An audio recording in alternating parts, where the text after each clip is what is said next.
السلام عليكم ورحمة الله وبركاته. عاملين ايه يا احلى ناس في الدنيا؟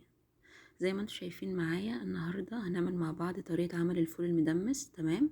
طبعا الطبق ده مفيش استغنى عنه يا جماعة في الفطار، قصدي في السحور في رمضان. بس الناس طبعا بتكسل تعمله عشان بياخد معاه سوا كتير جدا. بس انا النهاردة هعمله النهاردة بطريقة يا جماعة هياخد مني سوا ساعة واحدة بس. شايفين ما شاء الله عامل ازاي؟ زبدة ازاي يا جماعة؟ شايفين مستوي ازاي؟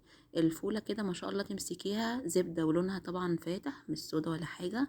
تمام. هعملها بطريقة سهلة النهاردة وبسيطة. خليكوا بس معايا وامشوا معايا في الخطوات. طبعا انا هنا سويت اهوت وبتبله بقى، بحط عصرة ليمون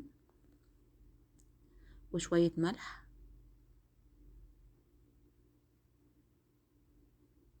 وشوية زيت. طبعا الطبق ده معايا اساسي في السحور بتاعنا في رمضان. كل سنة وانتم طيبين. يلا معايا. قبل طبعا ما نبدأ في الفول انا كنت عاملة طعمية قبل كده. شايفين يا جماعة ما شاء الله عاملة ازاي؟ شايفين ما شاء الله؟ هنزل لكم ان شاء الله الفيديو في صندوق الوصف. طبعا كنت محمراها هنا وحطيت بقى فيها كده سمسم وحطيت جزء كزبرة، بيبقى طعمها حلو قوي. شايفين ما شاء الله لونها عامله ازاي؟ ادخلوا عندي، هي موجوده عندي في الفيديوهات في القناه، بس انا برضو هنزلها ان شاء الله في الديسكريبشن بوكس. شايفين ما شاء الله عامله ازاي؟ بجد طعمها حلو قوي وكريسبي كده من بره وجميله.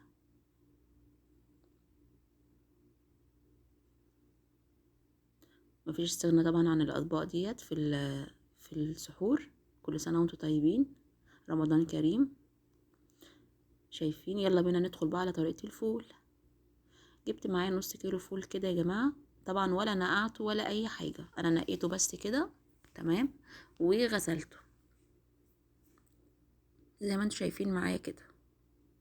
نص كيلو فول معايا من نضيف، مش نقعاه يا جماعه ولا حاجه. وفي نفس الوقت انا كمان مش غسله، يعني قصدي غسلته بس. تمام. ومعايا كوبايه عدس منقيها برضو وغسلاها كويس جدا. ومعايا بيكنج باودر. تمام. هقول لكم انا النظام ايه دلوقتي. والسر ان هو يستوى معايا في ساعه. ايه هو السر؟ هقول لكم عليه. ومعايا طماطمايه وبصلايه وتومه وشويه توم كده، كام فص توم متقطعين. وطبعا جزر كمان. تمام. بحط له كمان جزر يا جماعه. زي ما انتم شايفين معايا كده الخطوات، الادوات سهله خالص يعني. طبعا الفول الايام دي غالي جدا من بره. تمام.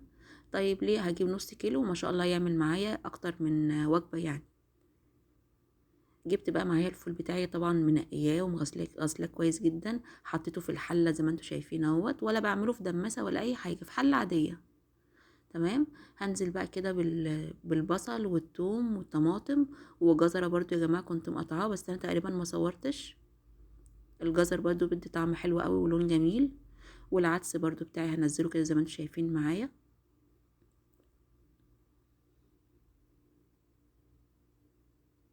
حطيت انا المكونات كلها ومعايا ميه حطيتها كنت مدفياها. تمام. اي ميه احطها للفول المدمس هتبقى ميه دافيه، مش هتبقى ساقعه. خلاص انا حطيت الميه كده والمكونات كلها. تمام. بس انا كنت حطيت كمان جزره بس تقريبا ما تصورتش معايا. قلبت انا كويس جدا اهو. وهشغل بقى عليه النار وهسيبه يستوى. بعلي النار يا جماعه، انا بعلي النار عليه. تمام. زي ما انتم شايفين كده. اسيبه بقى مع بعض خالص يستوى. على فكرة بيقعد معايا من ساعة لساعة ونص. تمام. ولما بياخد غلوة معايا يا جماعة، طبعا انا كنت حاطة جزرة والمكونات كلها. لما بياخد معايا يغلي غلوة كده، شايفين ما شاء الله لونه عامل ازاي يا جماعة؟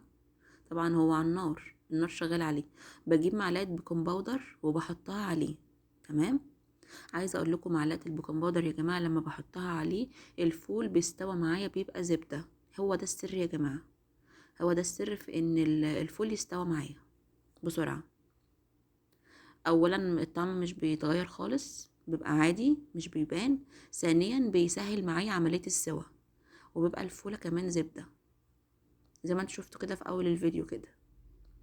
بقلب انا كويس جدا. وبدأت ان انا بقى ايه اوطي النار، يعني اخليها نار متوسطة. تمام. بس بعد ما اقلب كويس جدا زي ما انتم شايفين معايا. انا بقلبه هنا كويس جدا. طبعا كل المكونات اللي انا حطاها دي هتختفي، مش هتبان من السوا يعني. زي ما انتم شايفين معايا هغطي بقى عليه كده واسيبه ايه يستوى. تقريبا اخد معايا يا جماعه ساعه ونص بمعلقه البيكنج باودر دي. سهلت معايا عمليه التسويه بتاعته وسرعته. شايفين بقى ما شاء الله اللون عامل ازاي يا جماعه؟ بجد طعمه وشكله تحفه، بجد حاجه حلوه قوي. واولا ولا اسود ولا حاجه. وبعدين كنت لما احس ان هو خلاص الميه نشفت منه او قلت كنت بزوده على طول ميه دافيه. تمام، جنب البراد كده سخن فيه الميه وازوده بميه دافيه. شايفين يا جماعه ما شاء الله عامل ازاي؟ شايفين ما شاء الله؟ بجد طعمه حلو قوي وطريقته حلوه سهله. ومعلقه البيكنج باودر اللي قلت لكم عليها دي بجد هتسهل معاكم. في طبعا بنعمل الفول بيقعد معانا بالثلاث 4 ساعات، لا بالمعلقه ديت هيقعد معانا ساعه ونص بس. انا جبت بقى هنا شويه معايا اهوت، تمام زي ما انتم شايفين في طبق. انا بس بوريكم شكله عامل ازاي. شوفوا يا جماعه التسويه ما شاء الله، الفول عامله ازاي زبده يا جماعه، زبده.